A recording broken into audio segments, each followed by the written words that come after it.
There's an intriguing aside in the tradition of physics.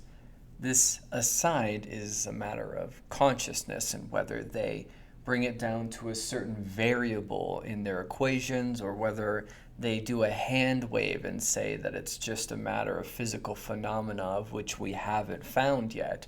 Or they go even further to say that consciousness is something of a field.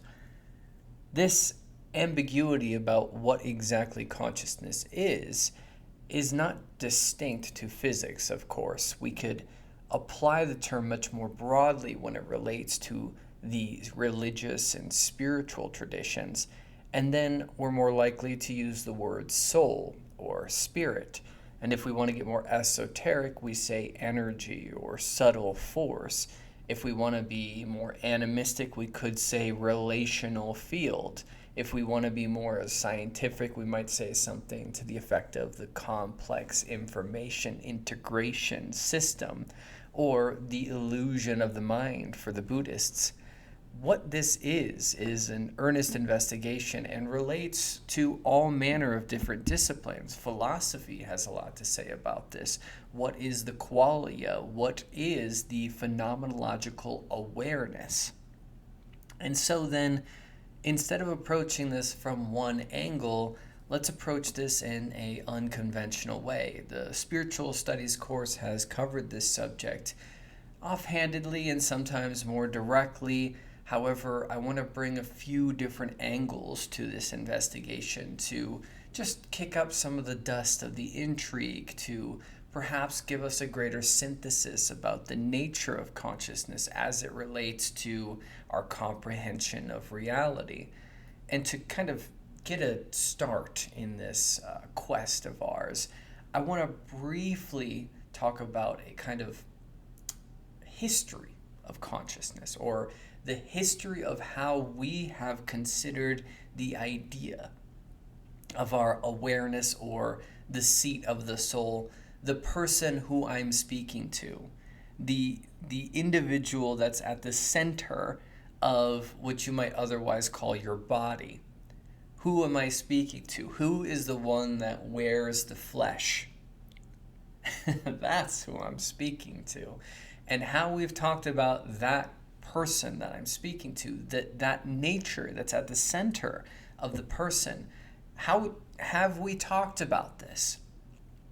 And again, to be very brief, if we dig into prehistory, then inevitably it was animistic. And consciousness in this era, and for who knows how long, way into prehistory that this could have began, it was believed that consciousness was shared by everything. Everything had spirit or soul or awareness of some form. This ancient mentality did not make it distinct to the human body. The human body was not the only body that was aware of the fact that it was in a body. All manner of animals, all manner of landforms, all manner of air, of water, the bounds of which could inhabit spirit or soul was truly amorphous and endless. There was very little distinction of saying that that thing did not have spirit or conscious. Everything is made up of it. That's the innate philosophy. And so we look to all this cave art, and it suggests these altered states that explore non-ordinary consciousness, or it seems very alien to us what exactly they're depicting. And as we know in the Course, the ancient act of skinwalking or of shape-shifting, of astral projecting out into these other vessels of consciousness, to project out into the upper world or into the heavens, to project their spirit, soul, consciousness into the realms of the lower world, so forth. This was, or to embody their power animal. This was the skin walking. And inevitably, to do these shamanic journeys of the ancient past, one had to tacitly, at the very least, tacitly believe that their soul could inhabit or go anywhere. And this was unquestioned. So by the time we start to get to what we might otherwise call civilization, we can use Egypt as an example. We already see these distinctions forming. It's no longer a simple hand wave to your consciousness or your soul. Now we're starting to get categorical with it. So in Egypt, they called it the Ka, which is the life force, and then there was the Ba, or the personality, and then there was the Ak, which is the spiritualized self. So in this, we've already kind of began a psychological deconstruction. There is the animating force of your being, your liveliness. There is your personality, and then there is the self at the very center of that. And we can find this likeness in Vedic India. We can find it throughout Hinduism in variant forms, but the Atman is that spiritualized self, that inner self, that immortal self, so to speak, or the thing of which is always observing. So, how are you aware of yourself? Unless there is another self outside of yourself, you can see where we're going to get going with all this. That self that's reacting, that deepest self, is Atman. And this deepest self in this tradition is identified with Brahman, which is absolute reality. And that's, which we'll speak to later, why this self is believed to be immortal. It is of the very fabric of reality itself, and thus it is distinct from our temporal nature. But let's not get ahead of ourselves. If we go to ancient China, then Shen, there's Shen, which is spirit, and then there's Po, or Hun, which is the body, soul, or cloud soul. So to reiterate once more, throughout the ancient world, we're starting to see these distinctions. As you bring about civilization, now you start to bring out distinctions of what exactly constitutes the individual. In Greece, this was the psyche, the breath, and then the soul. That was its later name. Initially, it was psyche, and later soul. And we're doing some transliteration here, but the soul and psyche are wrapped up with logic and rationality. And why it's also additionally so strange how psyche now is psychology, mind, and soul is somehow distinct from the term psyche, even though historically they were very much interlaced, intermarried. And now we think of mind, psyche, as something almost physical, as something neurological, as something biochemical, as opposed to its likeness or its innate involvement with the soul, or that of which is reacting to. You can see these are some soupy waters here.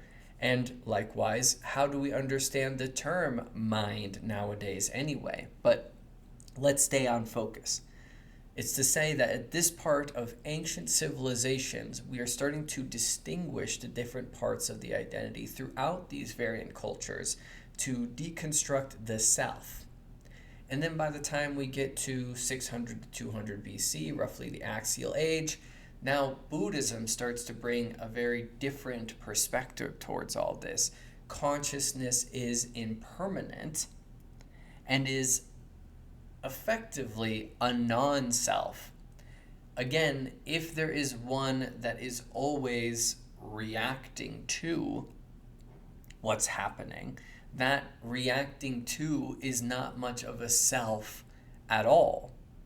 Consciousness then, in its impermanence, is not a retaining of the individual personality or characteristic. It's an upwelling of which is universal. That seems to be a certain degree of its implication. And Plato here says that the soul is eternal and reincarnates, which also comes from this Buddhist leaning. This is an argument for metempsychosis, or what they called Western Oriental Hermeticism. That's right. and how these cultures must have been speaking to each other in a certain regard, which also helps explain why we find these infrequent mentions and inclusions of reincarnation in Judaism. So then if we're in the Middle East, then we have the living being, and we have the ruach, that breath, that wind that was breathed into the body of man in order for him to live, that breath of God, or word, so to speak. And so then here once more we see that there is a distinction between the body and that of which is your living self, or your, I should say, the observing self, the divine self. And that's certainly the implication as it relates to the Abrahamic canon. And so it's to say that once we moved from ancient civilizations into the axial age, this is already growing in its complexity and its nuance. So then when we get into the classical and into the medieval age, we're talking about this codification of these former kind of hypotheses that we're forming. And this is most notably in the Abrahamic tradition, the definition of an immortal soul. This has been nodded to, but when it comes to a concretized idea of an immortal soul, this is very much the era. If we were animistic, then yes, you could argue that this was present, but the transience of what you might otherwise call a soul would be understood much differently, as opposed to the strict definition of a individualized, immortal awareness or consciousness. And this is furthered by the Gnostic and mystical traditions as well. This is the emphasis of the divine spark, or the Godhead within, that of which that you hold, that is now distinct from all that is around you. And especially with the Gnostic, this is especially isolating. This is especially individualistic. You are in a world that seeks to rip that divineness from you. And in the Christian, Jewish, Islamic, Abrahamic tradition, in that fold, it's not too far off from that isolatory disposition where no, the animal, the plant, the mountain, these things have nothing of the soul. They have nothing of consciousness, psyche. They are effectively like NPCs mucking about in this simulation, and you are the main character, the end-all be-all of everything that's manifested. This is the growing disposition that came from the classical and medieval period. It was only later in the Romantic era where there was this more occult revival, and the discussions of its mystical nature, the soul's mystical nature, started to bud a bit more once again. Started to figure out how this nuance could be applied, as opposed to this very staunch disposition that came with the Abrahamic religions. This isn't to say, of course, that Buddhism doesn't have its own era here, and that its continuation of the idea of reincarnation is a completely other note, but nonetheless, we can see the trajectory of consciousness here, and that is to say that we were experimenting for some time with trying to understand how we could distinguish these different parts of our individualized selves. You know, this is my body, this is my logic, and this is my soul, which is something else entirely. And from that experimentation, or trying to synthesize out what exactly we are, what are we doing, and what are we doing here, now we have kind of left that conversation, and we've only gone forward with a very distinctive lead of this conversation, which is that yes, the immortal soul is true. However, we have ripped it away from its environmental inclusion, that of which we had back in animism and even back into these kind of paganistic days. The Greeks certainly had different allusions to the soul's inclusion in the greater soul of the world. The gods were also sentient and were also aware, sort of living beings. And so these greater forces that ruled the living world, for instance, were attached to the sentience of the gods that ruled those different parts of the living world, you see. So paganism retained this, but as soon as we start to move towards that more monotheistic bend, we are losing the consciousness of the exterior world and replacing it with an isolatory disposition. And so pushing forward, and we get into the Enlightenment era, roughly 1600 to 1900. Of course, Descartes comes through and he distinguishes the mind-body dualism. I think, therefore I am. And that's very profound in this story, of course. The thinking self, or the awareness of the fact that you are thinking, is a display of beingness, is a display of your station, your phenomenological station in existence. And then, of course, materialism comes along.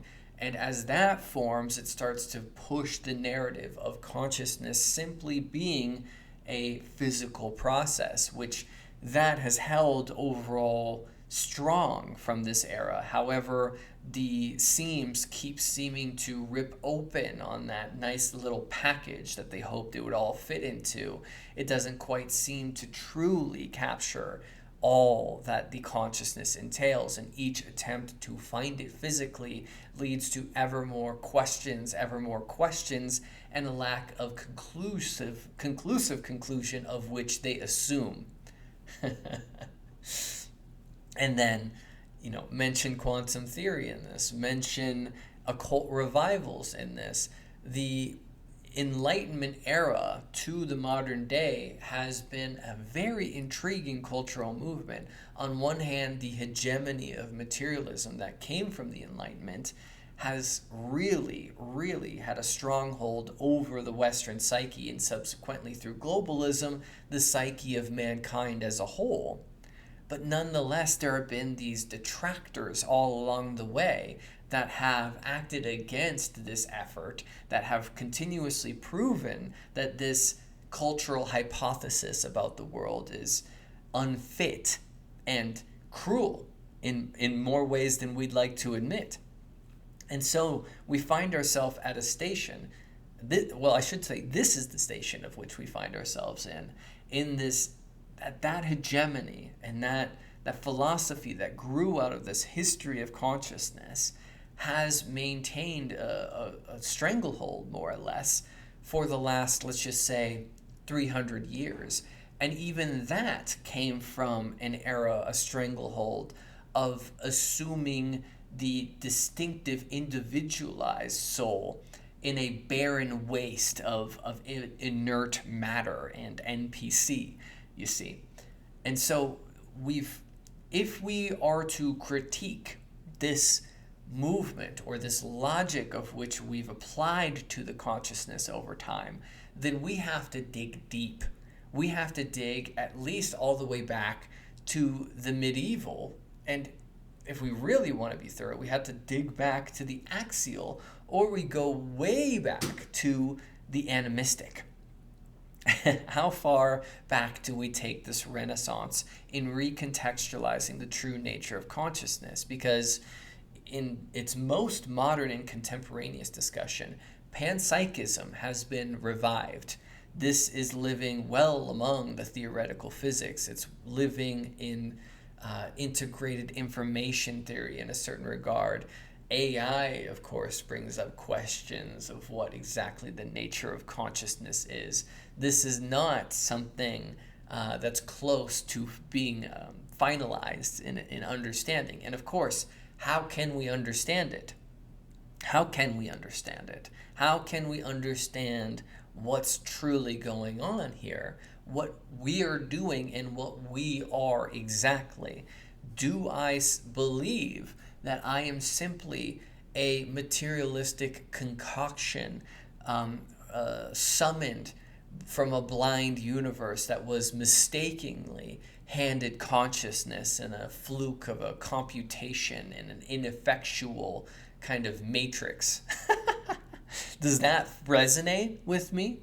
Or do I feel that there is something foundational to my inner self that is beyond what I identify with in my body.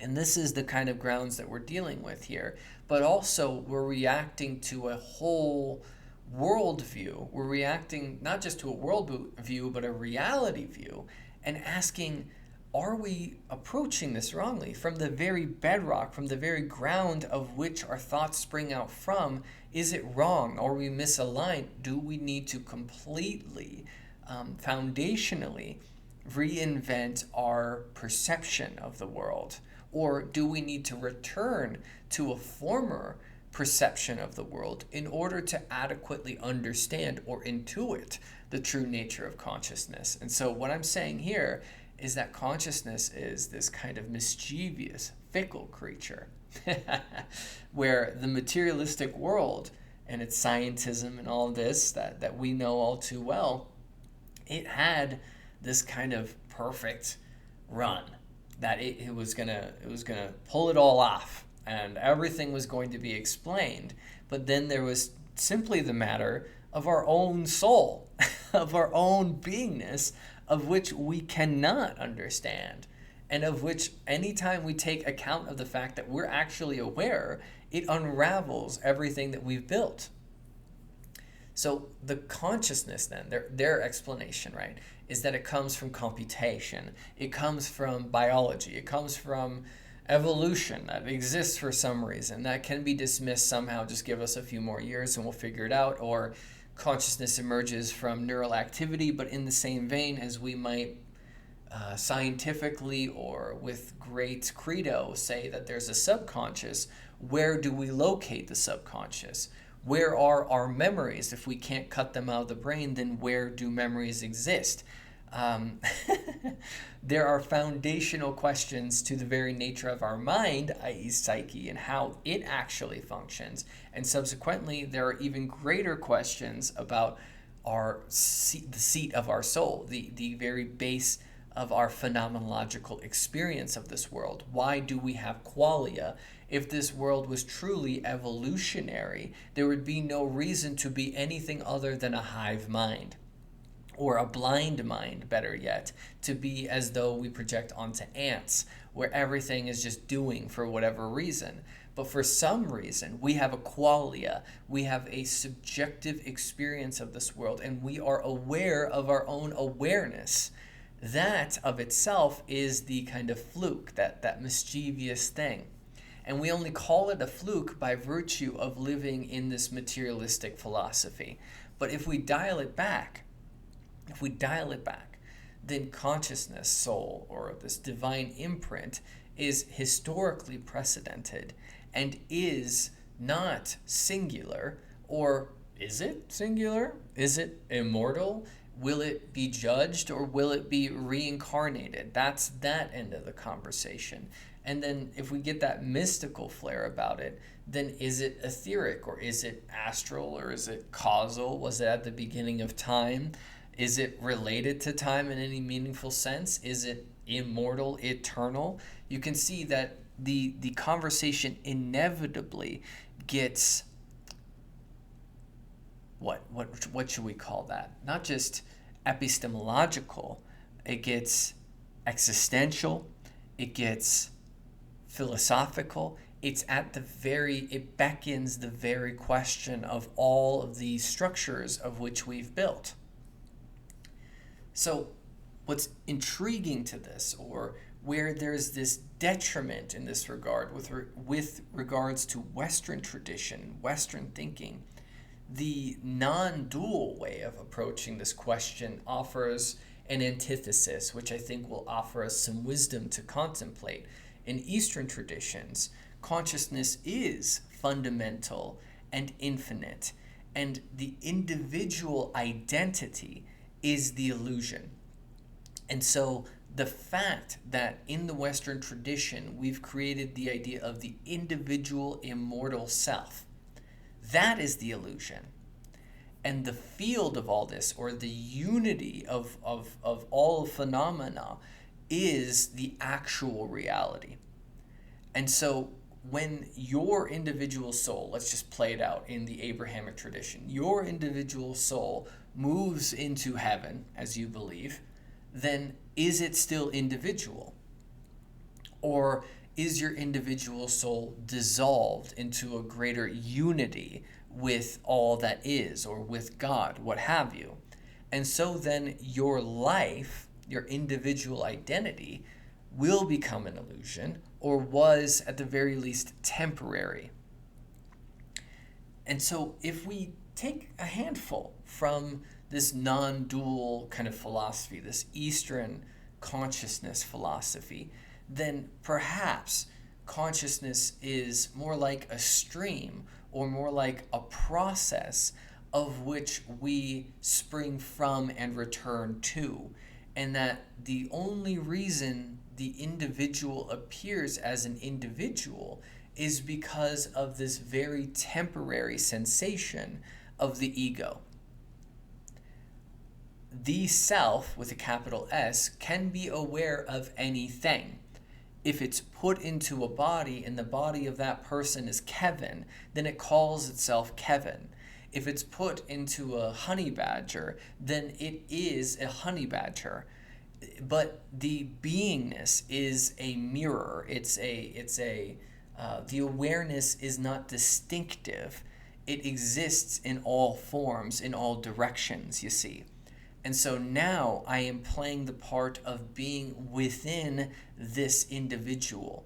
And so we should take note that this nihilistic feeling that we have, this isolated individual that we believe we are caught in a frame of thinking that inevitably results in our dread. It inevitably results in our lack of connection with reality and this world. And there are other ways that we could do this. There are other ways that we could perceive this world that are wholesale different. And to play off of this Eastern example, if you can imagine your life or a world, a society, of which embraces the belief that we are all of the same substance, truly. And that specialness, that awareness that we have, our consciousness that we have, is something that we all share. There's a foundational wonderment to that mutuality and to that unity. And the empathy that comes, the blistering openness that comes from considering other people that you see as exactly yourself. And what I mean by that is you're wrapped up in a body. You're wrapped up in this phenomena of living that you don't understand. We don't know what's going on here. You cry, you laugh, you suffer, you belong. You, I'm speaking to you. And that you that I'm speaking to, that's also this guy over here. That's also her over there, wrapped up in this confusing miasma, this pleromic idiosyncrasy that we call living. And how strange it must be to be in a body, to be Clarissa, to be Jamal, to be a peacock, so forth and so on. How we could break open these artificial boundaries that we feel, the aloneness that we feel, if only we reasserted the question of consciousness. And I think through this rough illustration, you can see how this frame of thinking slowly came into focus, and now it's become a cul-de-sac. And we're at a point where we must acknowledge that this cul-de-sac that we've formed in the Western tradition is not, 1, accurate, 2, effectual, or 3, worth being in. And even if we're wrong, at least if we had a wrong philosophy, that would be a life worth living. Anyway, this is a rough history. But let's ask a different question here. If religious traditions, or even the quantum world at this point, is entertaining ideas of afterlife, is entertaining ideas of a certain degree of immortality or transmigration of the soul, then how does it substantiate that? What part of the self continues, and what part of the self dies? So in this, the body, no matter who we're talking to, there's no argument that this body will die. This body will be recycled. And this world is built to recycle this body of which I have. As soon as death comes, the chemistry of the body immediately goes into gear and deconstructs it, decomposes it, so that it can be returned to that cyclical recycling. And so when we saw in the ancient world, we saw a tree fall in the forest, and that tree started to bring about mushrooms, and plants started to come out from that tree, and we asked ourselves, that looks like a direct allegory for reincarnation of a certain sort. So even our body is caught up in this recycling. It's a closed system in this way.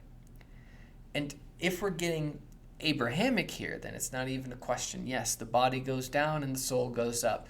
The immortal soul that exists was given by God, or was shared by God, and then so is it of God, or is it God of itself? The immortal soul is judged in its actions as it played on the playground of the world. There's a sincere question of where the soul is thought to originate from. It's not acknowledged in any articulate way. And even the acknowledgement of what the soul is to do next is also very unarticulated. It's more articulated than where it came from, but it's just to say it will be judged. That's for sure. So unless we entertain mysticism here as a broad stroke, the Abrahamic tradition believes that a part of you, of which it calls your soul, which is the breath of God, I suppose, or is the individual that's experiencing life, it will move on. Does it carry its personality? Does it carry its memories? Does it carry anything else? Who knows? Who knows? At the very least, it's without question that the body goes, and I suppose most assume that the soul encompasses your memories, your dispositions, maybe even your habits. Who knows? But if we get more particular, which we'll find if we go to other traditions outside of the Abrahamic, again, not mentioning mysticism here, then we'll find that there's much more detail in this regard.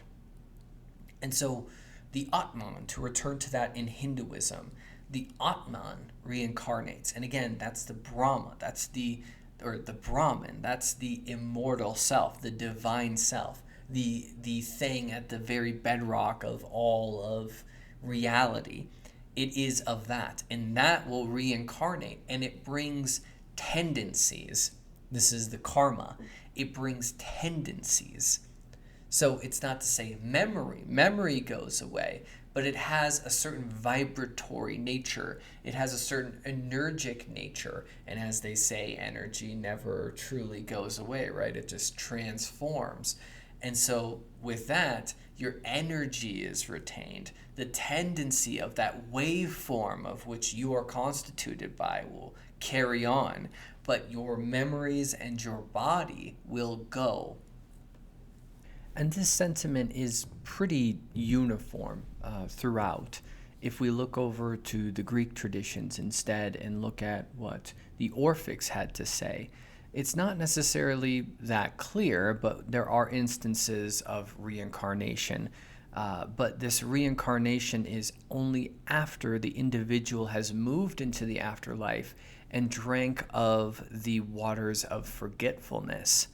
So in that, your psyche is retained. The psyche continues, but it drinks of those waters. So you forget. You forget your life, but you are still you, and that's assumable. Whatever that means, the kind of innate predispositions of your psyche is retained. And once again, you are put into life and you form new memories. That's the Orphic order of things, at least. When it comes to the animistic traditions, the confusion amplifies. The multiple souls is the distinction here. What part of me exactly are we talking about? And so this would be a layered session of itself to talk about each animistic tradition and how it defines the multiple souls throughout the world. Sometimes there's 4, sometimes there's 6, sometimes there's 3. So to speak as broadly as we can for this session's purposes, 1 stays with the ancestors, 1 reincarnates, and 1 lingers or protects the initiatives on this plane or in this world. So it's not that your whole self, or what you might call your psyche, moves on in a clean fashion. You, diaspora. There is the you that goes with the ancestors, the you that reincarnates into a new life, and the you that remains in this world of which you've inhabited. And that you that remains is the one that most animistic traditions are very concerned about. They're concerned about malevolence. They're concerned about the evil that could come from that lingering one. And so how to placate, how to ensure that this lingering spirit is a protective spirit as opposed to a negative spirit, let's just say like that.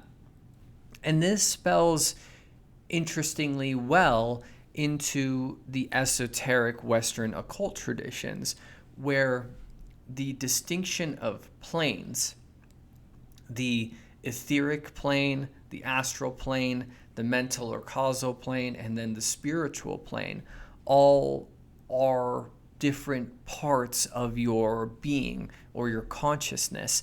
And so you exist in a certain form on each of these planes of being.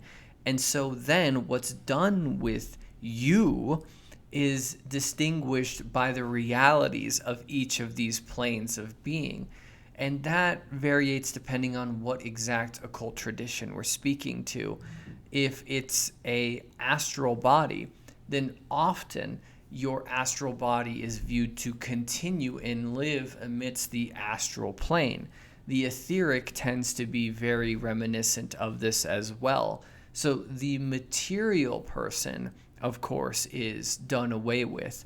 And these other energic kind of centers or inhabitants of your being or greater constellations of your being continue in their respective realms, which begs the question of how you were ever constituted to begin with and what exactly the nature of the self truly is.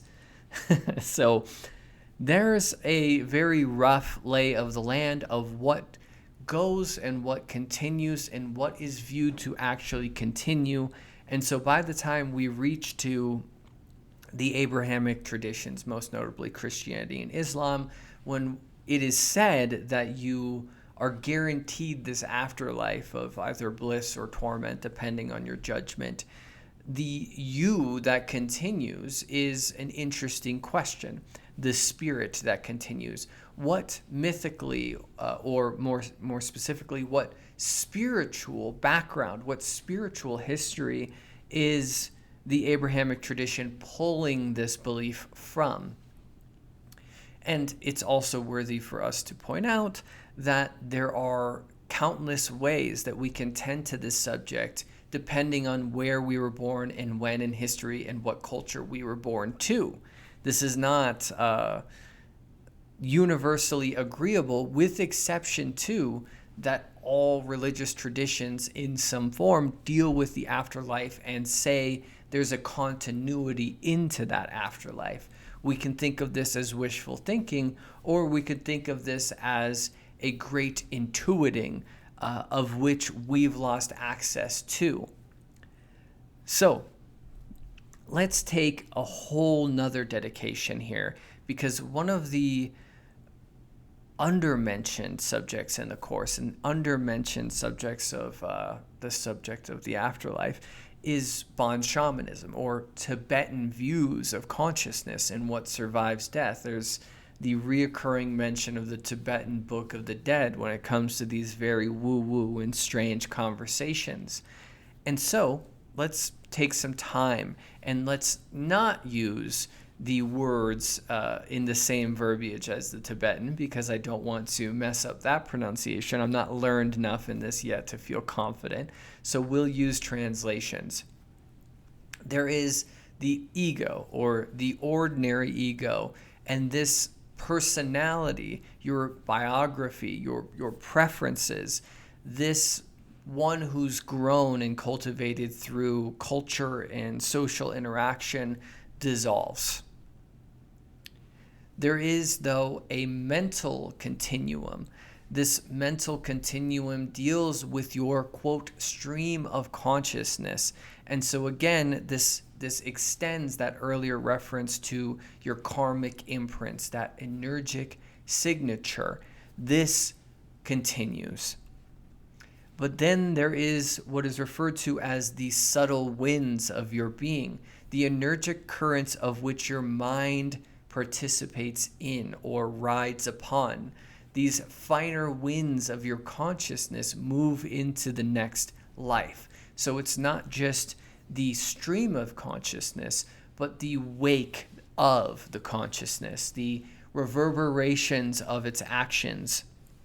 This is how they talk about karma, that this is something of a kind of viscous medium that we are swimming through, and the movements of consciousness have a rippling effect on this viscous medium, the subtle winds.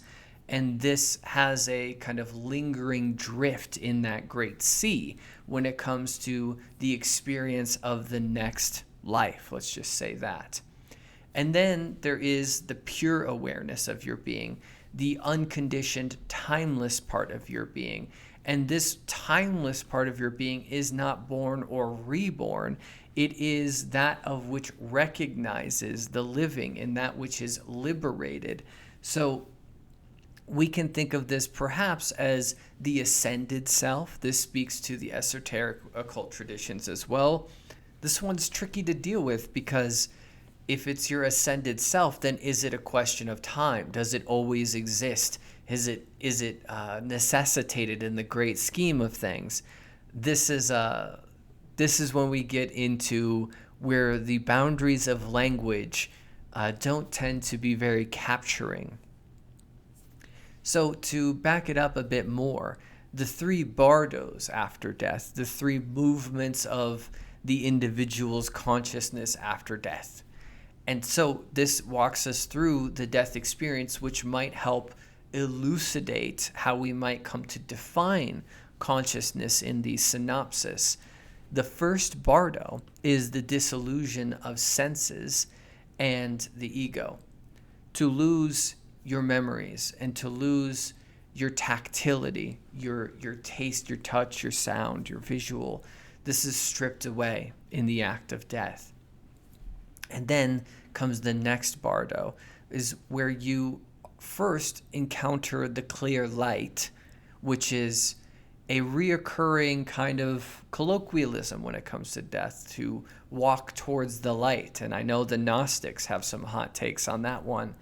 But in moving to the next bardo, then is the deities, or these, let's just say, archetypes appear.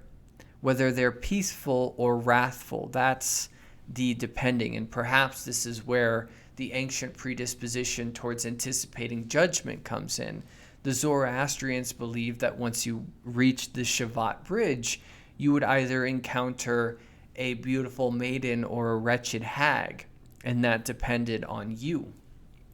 And this could be thought of as the judgment by Jesus of whether you go to heaven or hell. And in the same way, in the second bardo of the Tibetan afterlife, you may or may not encounter something peaceful or something wrathful. And this would have to do with your karma. So it seems here that the Tibetans are in agreement with this overall Mesopotamian history of the afterlife. And from here as well, we can see or start to question, what would the projections of our mind be in a state of full potentiation? How would we treat ourselves, and how would we truly appear to ourselves if we were the whole dimension? Would that be a peaceful experience, and would that be a wrathful experience? It's just a thought exercise. And next comes the last bardo, which is the subtle mind searches for rebirth. This is the individual consciousness, stream of consciousness, searching for grounds of which it could spring out from. So if this is truly energic, then it seeks the space of which inhabits or will come to inhabit its future body. So that's an interesting way, and one that we don't often get, of answering not just the processes of the afterlife, but also the process of how one comes into life, because that's sorely lacking from most traditions. If we react to Christianity and we ask, where did the soul come from? There is absolutely no answer in any specificity for that. It is pure speculation. Nothing's there. Whereas this cyclical explanation, the reincarnation explanation, it answers that. It answers where it comes from, and it answers where it goes. And so you can see the stunted nature of what was ultimately inherited by Christianity. But you could say that certain choice scripture in the Bible hints that originally it wanted reincarnation, but the culture of it moved away from that. Anyway, this is just to say and to remind once more that although the Tibetans have a completely different flair of Buddhism than most Buddhist sects across the world, they still agree with this disposition of what reincarnates. It's not the soul per se, or the memories, or the characteristics, not the personality, but a stream of consciousness, a moving vision is what continues and redefines itself. And at best, what is carried is tendencies and these deep intuitions, what we might call seeds of memory, that of which might come out through deja vu or dreams. And I find this very compelling, very compelling. So let's do a little bit of a distillation here. Let's just react to this moving conversation across time and start to discern what exactly we think is the nature of consciousness. So on one hand, we have the idea of essence. That could be Egyptian, that could be through Judaic, or that could be alchemical. What is your essence? And if we can define your essence, your essential being, the being that is foundational underneath the artificial layers of persona, then that could be viewed to be universal or translatable or continuous with whatever reality truly is. And then comes the very layered and complex term of the soul, which is what gets translated through the Abrahamic tradition. The soul, as that is a Proto-Germanic term, meaning that of the waters, is an offhand for a preset disposition of your being. That's the implication, that your tastes are not simply that of whimsy, of culture, or of persona. Your tastes are inherent by a kind of preset self that enters a body, and from there it just fledges out. There's no changes to it necessarily. It can be either honored or dishonored by the actions of the individual or by the actions of the world upon the individual, ? Most of the time, the framing is that you have a natural soul that has these dispositions, and you have a choice to honor that soul, I suppose, and go with the ways of God. And if you choose to not, then you will be punished. It's rather confusing, but nonetheless, we have this concept of the soul, and that of which is to move forward. This innate predisposition, of which, again, we have absolutely no commentary of where it originates from. I suppose you could argue that it ultimately comes from Adam, but that's almost getting Kabbalistic, this kind of Adam Kadmon stuff, and then you're starting to step towards the Gnostic, and then we'd start to get greater explanations for where the soul comes from in the greater apocrypha of Christianity and the Abrahamic religions at large. Anyway, or we're talking about the Atman. And again, this is to reiterate, this fundamental self that is not truly defined by anything of this world, but is the essential substance of reality underneath the appearance or the illusion of life. And so nothing here is going to satiate or truly be of anything to the Atman. The Atman is a droplet off of the ocean. It is set apart from, or is temporarily viewed to be apart from, the completeness that is the infinite. And you can see how that isn't such a far throw from this consciousness stream of Buddhism, where this consciousness stream then existing in the celestial waters, moving through, fanning through, having some degree of distinction, but is not very distinct at all.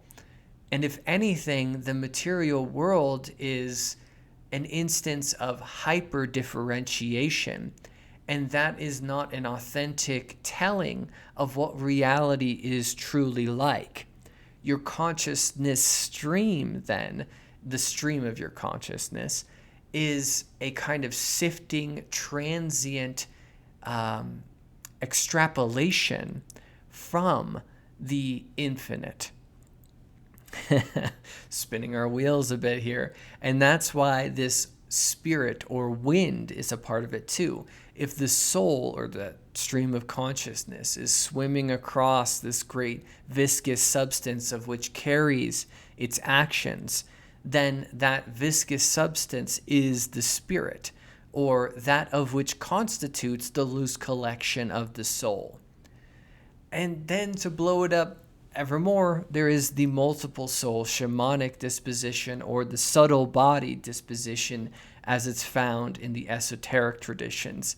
I am several, and these several me's have different homes to go to once I'm done in this experience that we call life. And so let's step out of all of those traditions and just speak more plainly. The phenomena of consciousness is inherently mysterious because it beckons the very foundational questions of what constitutes existence, what we are. And this is not a question of the self in ego. What we are as a foundational phenomenological existential question. What am I comprised of? And this is especially sardonic in the modern age because of how reductive the world has become, how reductive our way of thinking, and how trapped we are in a very material way of thinking. If the world is nothing but material, then there's no question that everything is simply a kind of organic machinery that will just chitter out in the end of its days, and there's a nihilistic plunder into death. But if instead one is to entertain other frames of interpreting the world and reality, then you'll find that this question is not as clear-cut and is much more miasmic than we might otherwise find convenient. It's just to say that we can find the phenomena of conscious as partially knowable, in that we are experiencing it, in that we can project about it, in that we've come up with all these different hypotheses, speculations about it, but it's never going to be fully knowable, it seems. It seems that it is inherently the great mystery. And when we ask the question of the great mystery of ourselves, then that great mystery extends to the afterlife, into the pre-life, and into the very question of reality itself. What is the relationship between the personal and the universal? What is the relationship between the finite and the infinite? What is the relationship between the temporary, transient sensation that I feel, that I am here, and this idea of an eternal continuity? How can I marry the now that is sensation, that is my being, with the projection of the vastness of all that was before and all that is after? The mind spurs with fear and the mind spurs with wonder. And who is the one spurring? Is that the ego? Is that the consciousness? Is that the body? Who is scared? And who is wondering? Who is it the one that asks these questions, and who is listening to me now? So if one wants to seek the answer to consciousness, it is something that you can find in variant traditions. It is something that you can honor based off of your intuition by seeking this answer. Do I feel more resonant with the esoteric tradition? Do I feel more resonant with the shamanic traditions, for instance, or the Tibetan? Do I feel like these are truly resonant? But in the end, it's all you. Meaning, if you can understand who you are, these different faculties of your being, whatever practices you can take towards that, meditation, plant medicine, copious research and intuition, psychological individuation, what have you, it's all about you.